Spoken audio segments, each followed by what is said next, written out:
Sa sugo sa Ginoo, sa hapit nga siya mukayat sa langit ang tanang tinud-an.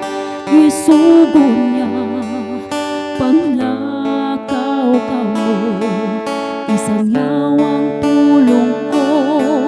Karon natuwa siya dito sa kalangitan, naganda mo puloy-an alang sa katawan, kayang kalibutan.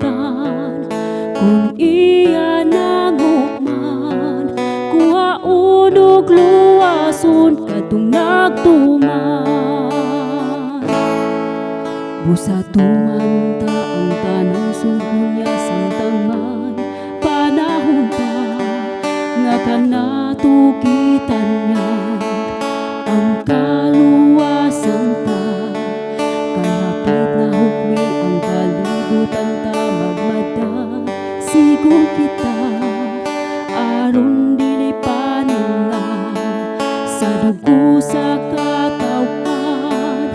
Karon natuwa siya dito sa kalangitan, naganda mo puloy-an alang sa katawan, kayang kalibutan. Kung iya nangukman, kuhaon og luwason kadtong nagtuman. Bisan tamayunta ug daog-daogon sa tanan nga katawan, ang gugma sa Diyos atong palapihon. Daghang kalisdangan atong masugatan, apan siya magauban hangtod sa katapusan, sa kapanahunan. Karon natuwa siya dito sa kalangitan, naganda mo puloy-an alang sa katawan, kayang kalibutan. Kung iya nangukman, kuhaon og luwason kadtong nagtuman.